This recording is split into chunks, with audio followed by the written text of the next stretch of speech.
Tout se passe bien du service d'environnement. Vous allez bien? Comment ça va? Vous allez bien? Comment ça va, Céline? On me le présente pas. Ah oui, je le connaissais déjà.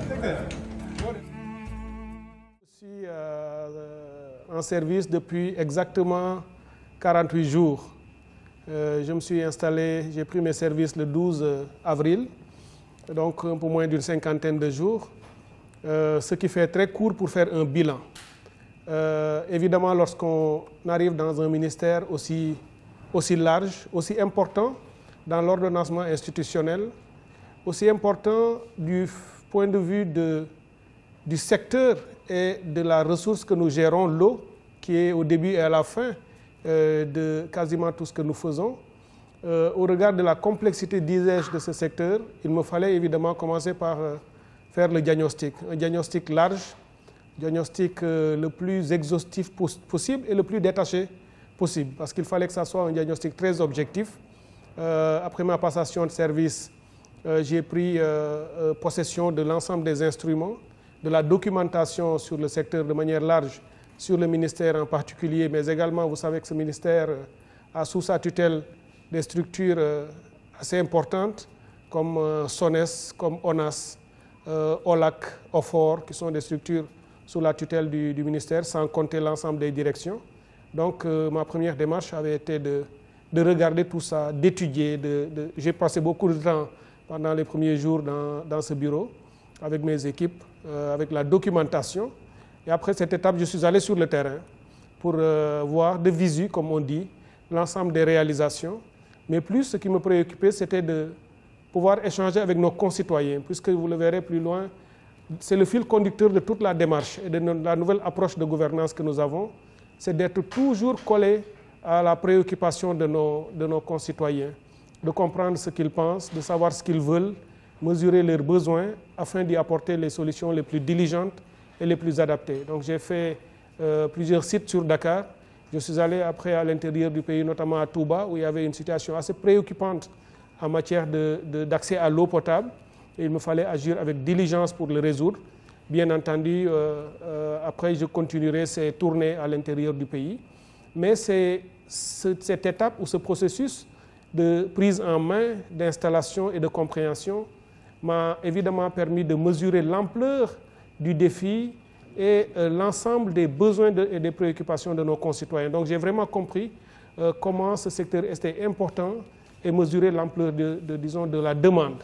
Et aussi, sans doute, et on l'a démarré, les moyens d'y apporter les solutions les plus idoines, les plus adaptées et les plus efficientes en matière de ressources, mais également en matière de résultats. Donc, j'ai consacré ce laps de temps ici, mais également dégager une feuille de route, puisque, comme l'avait déjà dit Monsieur le Président de la République, sur l'ensemble des secteurs qui composent le gouvernement, nous devons passer par l'étape de concertation. Concertation avec les acteurs. Donc, dans les prochaines semaines, par exemple, mes équipes organiseront les premières concertations multi-acteurs sur le secteur de l'eau et de l'assainissement, concertations auxquelles on invitera tous ceux qui sont concernés par le secteur, y compris bien sûr les populations consommateurs, pour pouvoir en parler, échanger et co-construire, élaborer ensemble les politiques qui vont déterminer la conduite que nous imprimons. Donc voilà un peu ce que nous avons consacré à ces premières semaines. Tout ça, bien entendu, dans le cadre de cette nouvelle vision du paradigme de gouvernance que vous comprenez sous le nom du projet. Évidemment, et ce projet dans le domaine de l'eau et de l'assainissement a une ambition extrêmement élevée. Et Inch'Allah, sous très peu, on va voir les premières réalisations et les premières lignes directrices très fortes qui nous conduiront vers les changements que nous souhaitons. Cette journée nationale de nettoiement, il faut la resituer dans son contexte. À travers cette première étape de samedi du 1er juin, il y a deux objectifs. Le premier, c'est bien entendu de lancer une campagne plus large, puisque le président de la République a décidé que dorénavant, chaque mois, une journée sera instituée, une journée d'investissement humain, une journée de nettoiement sur l'ensemble du pays, des villes comme dans les villages, pour pouvoir amener les Sénégalais à prendre à bras le corps le phénomène de la salubrité ou de l'aménagement de nos terroirs ou la prise en charge de nos lieux de vie.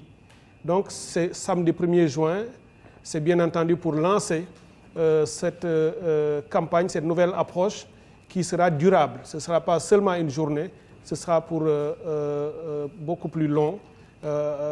Tous les mois, mobiliser les Sénégalais pour l'investissement humain, pour nettoyer nos villes.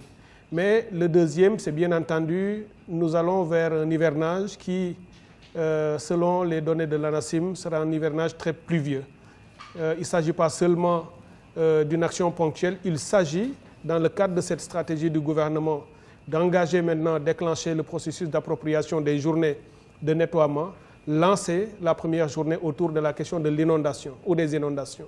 C'est de faire en sorte que la communauté sorte, la communauté s'approprie ce phénomène et puisse apporter des solutions appropriées au phénomène des inondations. Donc, c'est pour nous une occasion de lancer un processus qui va être durable, mais c'est aussi de marquer un coup pour dire, pour la prochaine saison des pluies, nous sommes arrivés au pouvoir, c'est vrai, il y a très peu de temps, mais nous voulons marquer déjà de notre empreinte cet hivernage qui va arriver par la qualité de la préparation, par l'anticipation, par la prise en main extrêmement forte de ce qui va se passer.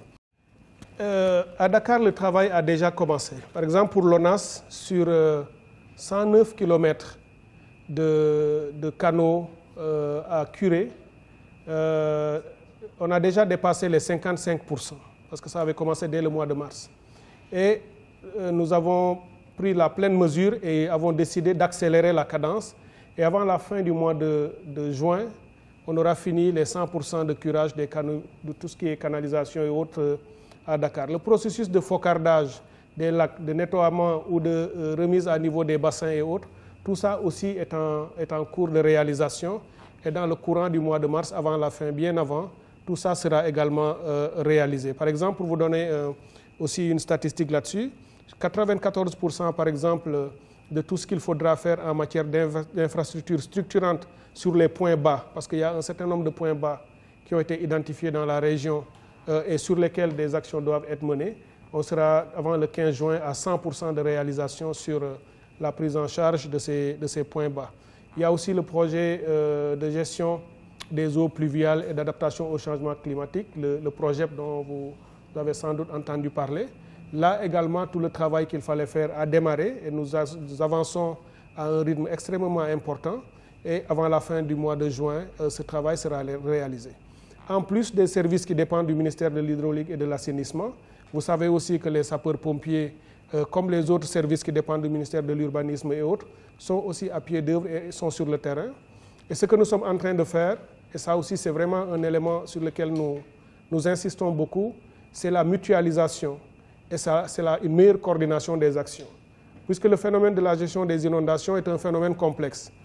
Et beaucoup d'acteurs interviennent. Et quand autant d'acteurs interviennent autour d'un fait, il faut beaucoup de communication, il faut de la coordination et de la mutualisation, le partage d'informations, etc. Et ça, nous avons vraiment à cœur, nous avons mis tout un dispositif pour que les interventions ne se chevauchent pas, mais qu'elles se complètent, qu'elles s'articulent ensemble pour avoir plus d'efficacité. Là également, c'est quelque chose qui avance très très bien. Et cette volonté d'anticipation avant l'hivernage, parce que non seulement l'hivernage pourrait être précoce, mais on s'attend à un hivernage extrêmement pluvieux, avec même des risques d'événements extrêmes. C'est-à-dire que sur un laps de temps très court, on pourrait faire face à des pluies exceptionnelles. Et quand ça tombe, beaucoup de pluie sur une zone dans un délai très très court, là ça augmente très fortement le risque d'inondation. Et ça, nous avons aujourd'hui les mécanismes avec le radar que nous avons acquis, mais également toute la cartographie qui est réalisée sur les zones à risque. Nous avons le savoir qu'il faut et la connaissance pour pouvoir dire, à partir de cet hivernage pour la première fois pour le Sénégal, avec les radars acquis, de dire non seulement la pluie tombera sur Dakar, mais tombera précisément dans tel quartier, avec probablement la quantité de pluie qui pourrait tomber dans ce quartier. Ce qui peut permettre de non seulement prévenir la population, parce qu'il y aura un mécanisme de diffusion d'informations, pour les amener à se préparer, à dire attention, demain, il se pourrait qu'il arrive dans votre zone 100 mm de pluie ou 50 ou autre, sur une durée qu'il est aussi possible de déterminer et à dire alors prenez vos précautions, ne sortez pas, faites vos provisions, allez au marché avant, ne laissez pas sortir les enfants. Et là, nous sommes aussi en train de mettre en place un dispositif d'alerte et d'information qui ne consiste pas seulement à dire il pleuvra demain à Dakar, mais à la Médina, il se pourrait qu'il y ait 75 ou 100 mm de pluie entre midi et 14 heures. La MAP, c'est le moyen par lequel nous pouvons concentrer, orienter, organiser et assurer une coordination dans toutes les actions de lutte contre les inondations. Et vraiment, c'est notre boussole. Et c'est pour cette raison que, comme l'a décidé M. le Premier ministre lors du Conseil interministériel consacré aux inondations, mon département est en train de prendre toutes les mesures nécessaires en relation avec tous les autres ministères concernés pour que tous les moyens nécessaires et identifiés comme besoins pouvant accompagner la mise en œuvre de la matrice d'action prioritaire le soient et à temps. Aujourd'hui, on a même séquencé dans le temps, dans le courant du mois de juin, tout ce qu'il faudra faire, à quelle date il faut le faire et les moyens à mobiliser pour pouvoir accomplir le travail et le type de résultats qu'il faut en attendre. Donc là également sur la MAP, on a pris vraiment les dispositions appropriées pour que tout ce qui est susceptible d'être fait dans le délai qu'on a, que ça le soit. Et ça, à chaque fois, je répète en disant que c'est une question complexe, les inondations. Il y a des choses qui viendront après, j'y reviendrai, mais tout ce qu'il est possible de faire avant l'arrivée de cette prochaine saison des pluies, là, ils peuvent être assurés que le gouvernement posera les actes nécessaires dans ce sens. Et la mise en œuvre de la MAP, c'est l'un des éléments les plus importants de notre démarche. D'abord, il y a l'approche sur la durabilité. Notre première démarche, le premier élément de cette vision, c'est de sortir de tout ce qui est vraiment une action ponctuelle et à courte vue, à court terme. Là, nous agissons à parer des urgences parce que nous arrivons à 3 mois de la saison des pluies. Il nous faut poser des actes de mitigation pour mitiger les effets de la prochaine saison des pluies. Mais évidemment, tout ce qui arrivera après, toute la démarche qui viendra, sera bâtie autour d'approches beaucoup plus durables. Non seulement sur la durabilité pour avoir des actions à très long terme, adossées à une politique non pas toute sectorielle sur l'inondation, mais comprendre toute la géographie autour de l'inondation. C'est un phénomène complexe et multisectoriel, donc forcément multi-acteurs. Ce que nous avons comme approche, c'est de sortir de la dynamique des silos, que chaque acteur intervenant dans ce phénomène le fasse avec ses œillères, en voulant sa propre méthode, etc. Ça ne marche pas. On va se marcher sur les pieds, on ne sera pas efficace. L'idée, c'est de décloisonner l'espace. Je ne peux probablement rien réussir si le ministre de l'Urbanisme, de l'Habitat et autres ne réussit pas. Parce que quand les populations s'installent sur une zone non édificandi, qui est une voie naturelle de passage des eaux, parce que par exemple, on a fait des lotissements autorisés par le ministère de l'Urbanisme, j'aurai des inondations, je serai obligé de venir pour perdre de l'argent. Si moi je fais aussi des choses qu'il ne faut pas dans un domaine où le ministère de l'Urbanisme a prévu des projets, on ne marchera pas. L'environnement, la même chose. Les infrastructures et la construction des routes, si on ne se parle pas, on aura aussi des difficultés. Parce que lorsque on construit une route et pour la préserver, on la surélève un tout petit peu, et que la route soit au-dessus du niveau des maisons, les eaux ruissellent. S'il n'y a pas de canalisation sur le sol, ça va dans les maisons. Donc on est obligé de décloisonner et d'avoir un mécanisme de coordination et de partage. Donc ça, c'est un phénomène où c'est une démarche qui sera au cœur de notre dynamique. Le deuxième élément, en plus de cette approche intersectorielle et des nexus, des nœuds, nous voulons aussi une approche, comme je l'ai dit tout à l'heure, centrée vraiment sur le citoyen lui-même.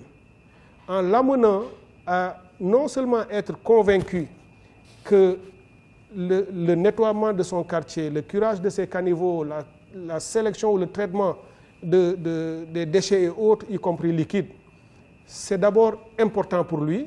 Non seulement il doit être convaincu, mais plus persuadé. Il doit comprendre que ce n'est pas l'État seulement qui doit le faire. C'est lui, le citoyen, qui doit impulser et que l'État lui donnera les moyens. Et nous avons décidé de leur donner les moyens avec les collectivités locales et autres. Et aussi ce partenariat avec les mairies. L'État ne sera pas seulement l'entité qui sera en haut et qui va imposer une démarche, l'État échangera avec l'ensemble des acteurs à la base pour trouver des solutions les plus adaptées aux besoins des communautés. Si un quartier a des préoccupations concrètes, qui est-il le ministre pour décider de ce qu'il faudra faire, ou le DG qui de son bureau va dire ce qui est bon pour ce quartier? Il faut venir pour savoir par où il passe, pour aller soit à la mosquée ou au marché, quels sont les meilleurs espaces qu'il faut aménager, échanger en comprenant leurs besoins et leurs problèmes. Là, on peut calibrer techniquement, parce qu'il faut de la technique. Nos services viendront pour leur dire votre besoin, voilà ce qu'il est. Pour la résolution, nous voulons faire techniquement ceci ou cela. Cette approche ouverte et inclusive est quelque chose de fondamental dans notre démarche. Évidemment aussi, il y a tout ce qu'on va amener sur le changement du paradigme sur la gestion des inondations et autres, pour qu'en plus de l'impulsion, qu'on soit vraiment dans une démarche de respect de la loi, pour que les gens s'interdisent à chaque fois qu'ils le peuvent de s'installer dans les endroits où il ne faut pas. Mais quand c'est le cas, que la puissance publique assume aussi sa responsabilité de poser les actes appropriés pour remettre les choses. Et vous avez entendu le président dire Djubanti. Quand on s'installe là où il ne faut pas, il faut faire du Djubanti. C'est-à-dire qu'il faut que la puissance publique agisse. Mais ce sera évidemment après avoir parlé, communiqué, informé, sensibilisé et tout. Donc c'est vraiment une nouvelle démarche d'ouverture que nous voulons impulser pour montrer aux Sénégalaises et Sénégalais que nous sommes dans la co-construction et que ce pays sera fait par tout le monde. Le président de la République, l'orientation qui est dite dans le projet et cette vision, pour dire simple, c'est de faire en sorte que les Sénégalais accèdent à une eau en quantité et en qualité. Ça paraît simple, parce qu'on se dit que c'est une tautologie, c'est d'évidence. Mais lorsque nous avons fait le diagnostic sur la disponibilité de l'eau dans le pays, aujourd'hui je suis peut-être le ministre le plus sollicité du gouvernement et au quotidien. Parce que quand quelqu'un nous ouvre son robinet et n'a pas d'eau, ça c'est un problème. Quand on a un autre souci, ça se gère autrement. Mais l'eau est au cœur de tout ce qu'il faudra faire pour lancer la dynamique du projet, et ça a des effets au plan économique, social, environnemental et tout le reste. Donc faire en sorte que tous les Sénégalais accèdent à de l'eau en quantité et en qualité demande une approche holistique qui prend en compte un environnement un peu plus large. Et ce sont ces paramètres que nous sommes en train de cerner. Nous avons trouvé une approche sur, disons, des solutions ponctuelles. Il y a un problème dans tel village, on va faire un forage, mais on n'avait pas prévu l'électricité. Du coup, on fait un forage, mais qui ne marche pas, parce qu'on n'avait pas pris le temps de réfléchir sur une solution durable. Ce que nous sommes en train de faire, c'est voir un paramètre beaucoup plus large et avoir une ambition forte pour dire dans les prochaines années, il y a des solutions ponctuelles que nous sommes en train de déployer, parce qu'à chaque fois qu'on nous interpelle pour dire il y a un problème d'accès à l'eau ponctuel, les gens n'ont pas, on ne peut pas tout résoudre tout de suite, mais tout le dispositif que nous avons mis en place, c'est de pouvoir répondre à toutes les interpellations progressivement, parce qu'il faut leur donner de l'eau à boire ou à donner à leur bétail. Mais nous avons déjà commencé à penser à la solution durable et à long terme. Et l'orientation du gouvernement, c'est de régler définitivement la question de l'accès à l'eau. Et parler de la question de l'accès à l'eau, c'est avoir des projets beaucoup plus ambitieux. Ces projets ambitieux qui vont toucher l'ensemble du pays. Les études, depuis notre arrivée, il n'y a pas longtemps, mais c'est tellement important et prioritaire pour nous que c'est le premier domaine où nous avons positionné les études et elles avancent très bien. Et dans les prochaines semaines, nous aurons les premières options en matière de règlement définitif et durable du problème de l'eau potable et partout dans le pays. Mais le deuxième élément de cette vision stratégique, c'est que nous ne parlons plus seulement de l'eau, l'accès à l'eau potable, l'eau que nous buvons. C'est aussi l'eau pour l'agriculture. C'est cette dimension multifonctionnelle de l'eau que nous sommes en train de remettre sur la place publique.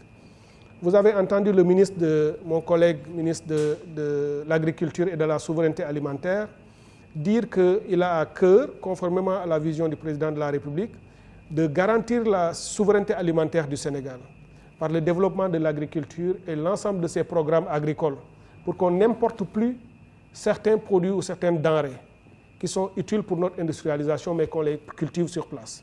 Et qu'il développe aussi l'élevage. Mais il ne peut pas le faire s'il n'a pas d'eau. Du coup, tout le designing de notre politique en matière de maîtrise de l'eau, ça va aussi être fait en bonne intelligence avec la stratégie de développement agricole.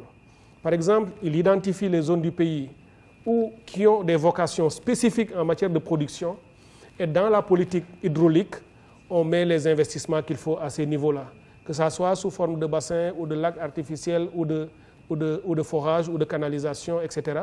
C'est comme ça qu'on va travailler en intelligence pour que l'eau serve l'agriculture, serve l'élevage, mais évidemment, s'il n'y a pas assez d'eau, même dans les zones touristiques avec les hôtels, on m'a rapporté des problèmes, par exemple dans certaines zones du Saloum, où par manque d'eau, des hôtels ont été obligés de fermer. Donc vous voyez que ça a des impacts partout. Et nous avons à cœur, suivant la vision du président, de dire dans les prochaines années, et l'urgence pour nous, ce n'est même plus le dire qu'est-ce qu'on va faire, mais dans quel délai on va le faire. On est actuellement avec les équipes en train de réfléchir sur les délais les plus courts possibles pour pouvoir réaliser cette grande ambition en matière de maîtrise d'eau. Donc on le dit souvent, lorsqu'on n'a pas une ambition qui peut même paraître démesurée, ça veut dire qu'on n'a pas vraiment à cœur de changer le pays. Notre ambition de transformation économique et sociale en passant par la maîtrise de l'eau, dans les prochaines années, Inch'Allah, on verra vraiment ce que nous voudrons bien y faire. Mais dans l'intervalle, comme j'ai dit, il y a des urgences qu'il faut gérer, et ça, c'est ce que nous faisons tous les jours. Et l'exemple que vous avez sans doute suivi, c'est Touba. C'est exactement la même chose que nous sommes en train de faire ailleurs. À Touba, nous sommes allés, nous avons constaté des problèmes. Nous avons vu qu'il y avait des solutions, simplement qu'elles n'étaient pas appliquées, parce que les gens, soit il y avait manque de volonté ou ce n'était pas pris comme ça devait l'être. Et on l'a pris à bras le corps. Et je me suis donné des délais en leur disant, dans X jours, je veux que ce problème soit résolu. Et ça a été fait. Et j'ai annoncé aussi dans le pays que quand il y a des problèmes, qu'on ne détourne pas le regard. Il ne s'agit pas de dire c'est beaucoup trop de choses, on ne peut pas. Non. Je dis que personne dans mes équipes ne détourne le regard. Il y a des problèmes, qu'on vous les amène, réfléchissez et échangez avec les populations. Si c'est susceptible d'être résolu tout de suite, faites-le.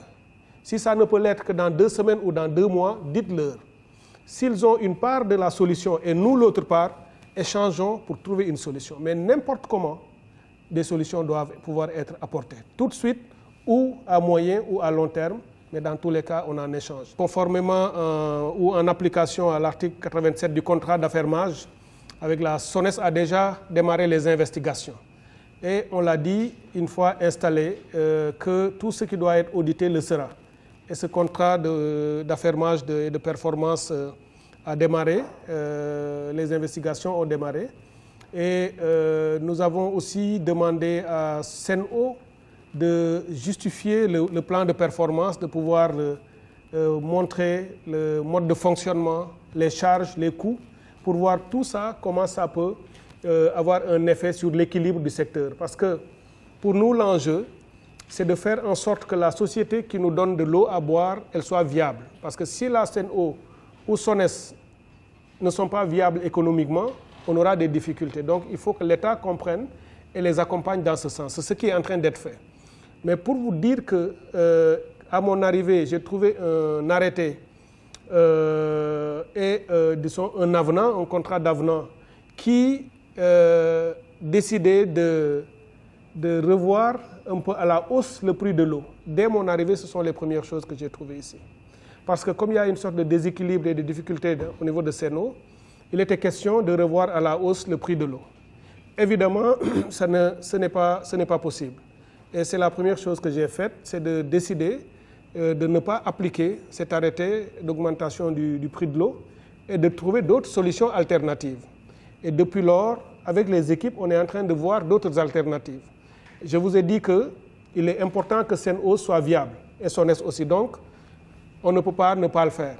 Mais ça ne passera pas par une augmentation du prix de l'eau, ça c'est exclu.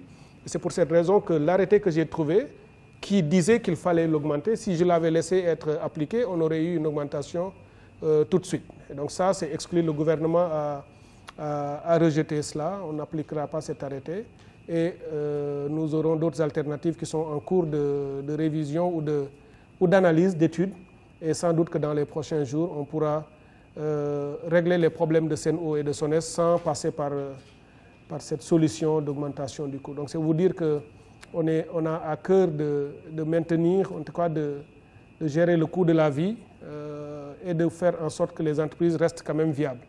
Donc voilà le contrat, l'analyse du contrat où les investigations sont en cours et dans les meilleurs délais, les résultats nous seront rendus et seront communiqués à Monsieur le Président de la République. Vous assurez de ma disponibilité en permanence et de vous dire qu'effectivement, j'accepte volontiers ce rôle d'avocat pour plaider parce que je sais que vous jouez un rôle extrêmement important parce que c'est vos productions qui peuvent être reprises en général par d'autres qui n'ont pas accès forcément à tous les espaces pour produire de l'information. Donc c'est un rôle central qui, dans certains pays où j'ai vécu ou que j'ai visité, j'ai vu le rôle des agences de presse.